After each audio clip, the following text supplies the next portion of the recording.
Christian Flago Zakir Franciswang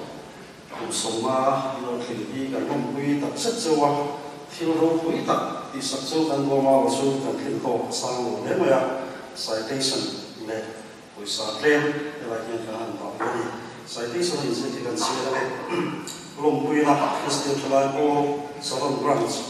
Patiang Lom Pui Na Le Pension Dama Golden Jubilee Ilo Kentahi Kan Lom Pui Tak Setsewa Ni in long ball say, or a potier, muscle, chewing, mandua, among the say,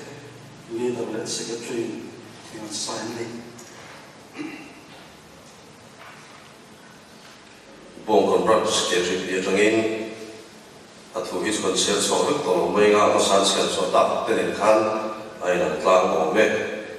a golden jubilee in Atlanta, 18, not again the long Puisova, so we get not answer to the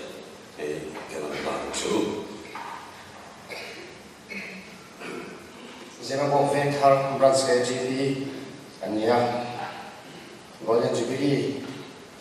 Long Pui to win and Soma Long Pui or to Sekang Khan, Malaysia Khan, Masnapok Day and Nia, and what he did and the one or two Long Pui Natan was a Kete and Nande. Reliable local president,